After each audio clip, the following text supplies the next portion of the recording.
Boa tarde, senador Fernando Collor, Marco Antônio Villa. Agradeço o senhor ter atendido a nossa produção. Eu faria uma pergunta para o senhor, por favor, como é que o senhor analisa o que aconteceu no processo de impeachment que envolveu o senhor em 1992? Muito boa tarde, professor Marco Antônio Villa. Muito boa tarde a todos os ouvintes da Rádio Jovem Pan. Bom, o que aconteceu em 1992, quando exercia a presidência da República, foi um reflexo do que ocorreu nas eleições de 90. Em 1990, se nós nos recordarmos bem, a eleição foi disputada entre 15 ou 17 candidatos, enfim, mas era um número acima de 15 candidatos.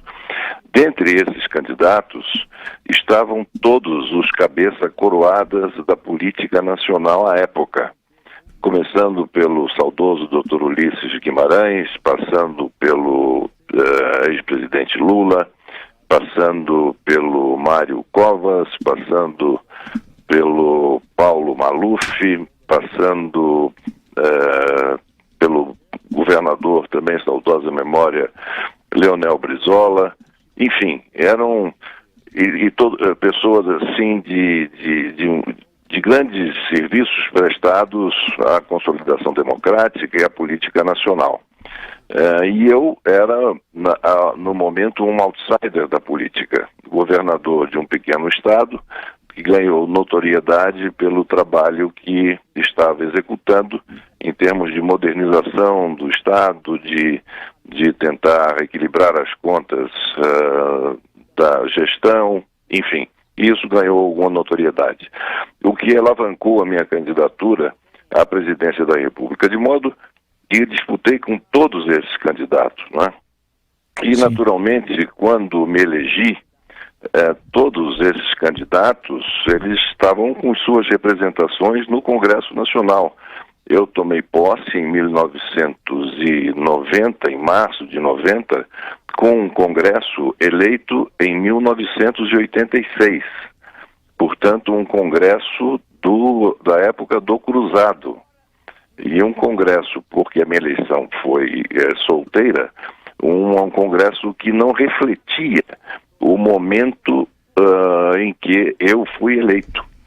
Era um congresso, vamos dizer, distanciado do sentimento que levou a população em novembro de 1989 a eleger o seu novo presidente, depois de quase 30 anos sem que o povo tivesse sido dado a oportunidade de eleger o seu presidente em função do período militar. Bom, então, além de encontrar um Congresso com não muito boa vontade em relação a mim, nós implantamos medidas muito radicais, não só na área da economia, mas também no modelo do Estado. Quebramos monopólios e reservas de mercado. Isso despertou a contrariedade de diversos interesses. A promoção da abertura comercial, que exigiu uma melhor capacitação da nossa indústria para fazer face a essa concorrência. Extinguimos empresas deficitárias, órgãos públicos ineficientes, cargos, benefícios que julgávamos injustificáveis, enfim, reduzimos o Estado. E tudo isso afetou, como disse há pouco, interesses profundos, principalmente daqueles que sempre precisaram e se valiam das benesses estatais.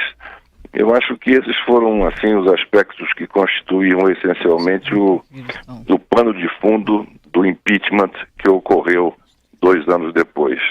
E, a bem da verdade, se falava do impeachment bem antes de 92. Há um relato muito interessante, muito significativo, que me foi trazido pelo então ministro Tales Ramalho, então ex-ministro do Tribunal de Contas da União, Tales Ramalho, que se aproximou de mim nos primórdios de 1992. E ele pediu-me uma audiência no Palácio do Planalto, e lá foi, e conversamos bastante, e ele então me disse o seguinte: presidente, olha, é uma pena que eu não tenha tido uma aproximação maior com o senhor antes, para lhe dizer algo que eu julgo extremamente importante. O seu processo de impeachment não está começando agora. O seu processo começou, já vinha dando os seus primeiros sinais de existência em 1990. Eu, Thales Ramalho, participei uma noite, em São Paulo, de um jantar na casa do senhor Renato Ticular Filho. E nesse jantar, presentes próceres políticos e empresariais, nesse jantar, após terminarmos a janta, ele nos convidou para irmos à sala tomarmos um café. E então, quando estávamos sentados no sofá da sala de estar, esse Renato Ticular Filho disse: bom, agora que nós terminamos de comer e tal, podemos iniciar a tratar do assunto que nos reúne nessa noite, que é a deposição do Collor. E então, o Thales Ramalho disse para mim, eu imediatamente me insurgi contra aquilo, manifestei o meu espanto e a minha indignação, e disse: olha, esse não é o motivo para o qual eu fui convidado para esse jantar. Isso que os senhores estão fazendo é uma enorme irresponsabilidade. E disse-me ele que pediu permissão ao dono da casa e se ausentou. Então, essa questão do ocorrido em 92 teve, na realidade, o seu início já em 1990, logo depois da edição da medida provisória 168, que foi aquela que consubstanciou o grosso das medidas da reforma e do plano econômico, né? Então, enfim. Sim. E há uma diferença também muito grande, né? O que aconteceu em 92, nós não tínhamos crise econômica, a economia estava estabilizada e tão bem estabilizada, e os postulados macroeconômicos tão bem lançados, que posteriormente foi possível se implantar o Plano Real. Porque sem esse trabalho feito em 1990, 1991 e 1992, não haveria a menor possibilidade do Plano Real ter tido êxito sem que essas reformas que nós havíamos realizado tivessem se consolidado. E no meu caso também não houve crime de responsabilidade. Tudo o que se alegou à época era da esfera de crime comum. Sim. E supostamente praticado por um agente privado. E tentaram nisso me corresponsabilizar. Senador, desculpe, senador. Que lição, o senador Fernando Collor, ou lições, o senhor acha que ficou para o senhor, como presidente da República à época, em 1992, dos acontecimentos do processo de impeachment? Que lição fundamental o senhor acha que ficou daquilo tudo? Bom, a principal lição é que ninguém governa sozinho. Não, em qualquer sistema democrático, ninguém governa sozinho. É absolutamente indispensável e necessário que se governe em consonância com o Congresso Nacional ou com as Assembleias Nacionais, em caso do parlamentarismo e unicameralismo. Até porque o Executivo, aquele que é eleito, pode ter o melhor programa do mundo. Pode ter um programa que resolva o problema do país de uma só tacada.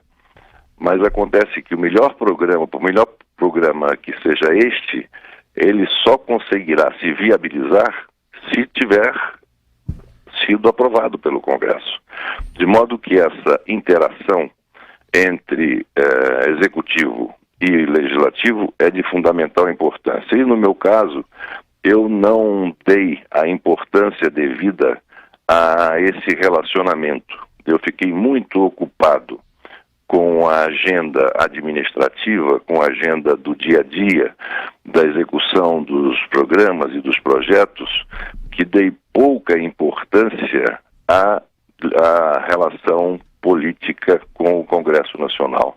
E no regime presidencialista, o presidente da República é o líder político da nação.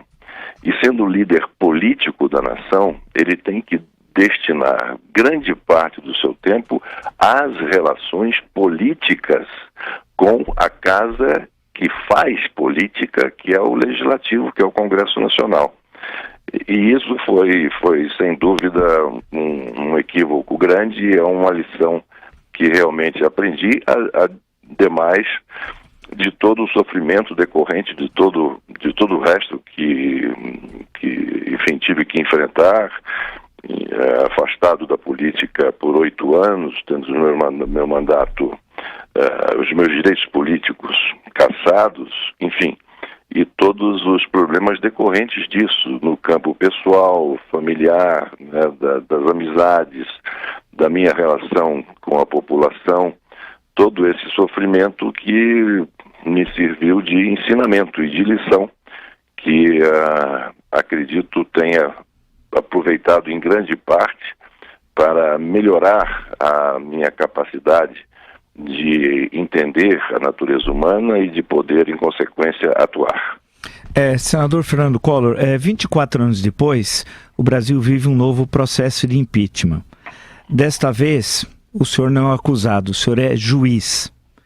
Como é que o senhor, dentro dos limites do que é possível, claro, responder essa questão, como é que o senhor analisa a situação que o Brasil vive hoje? É um momento de extrema gravidade, porque, diferentemente de 92, quando nós não tínhamos crise econômica, em 92 nós não tínhamos crise política econômica, não havia crise política, a questão política foi uma coisa um pouco forjada, tanto que no dia seguinte acabou. No dia seguinte ao meu afastamento, não se falava mais em crise política, não é? E hoje nós estamos aí com uma crise econômica seríssima. O afastamento da presidente da República não encerra a crise política, não encerra a crise econômica. Então nós teremos dias extremamente turbulentos nesse futuro próximo. Ninguém deve achar que o simples afastamento da presidente vai resolver na semana seguinte os problemas que nós estamos precisando enfrentar e resolver. Há todo um processo aí que será necessário, em que serão necessárias a união das forças políticas em torno do presidente que se efetivará no exercício do seu mandato e clareza em termos da agenda sobre a qual teremos que nos debruçar. A questão do ajuste, é muito fácil se falar em ajuste, mas precisamos trabalhar na qualidade do ajuste. Além disso, não podemos dar sinais contrários à intenção que se tem de fazer o ajuste. Isso confunde a visão daqueles analistas, daqueles que estão de fora observando e até torcendo para que se encontrem soluções para as vicissitudes que estamos vivenciando, mas que ficam sem saber direito para que lado nós estamos querendo ir, porque há sinais contraditórios sendo tomados nesse meio tempo. Mas de todo modo, eu acredito que essa é a solução que nós temos no momento. A permanência da presidente hoje no governo, eu entendo ser inviável, porque não há nenhuma possibilidade de, numa eventual permanência dela no governo, que nós tenhamos possibilidade de sequer vislumbrar qualquer saída, diferentemente da situação em que ela, afastada, o novo governo se efetivando e nós tendo uma composição de uma base parlamentar sólida para que nós possamos avançar com as reformas que o país necessita. Senador Fernando Collor, uma última questão, por favor.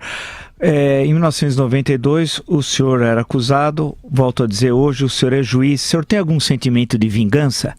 Não, de jeito nenhum. Inclusive, eu me sinto extremamente desconfortável com essa situação.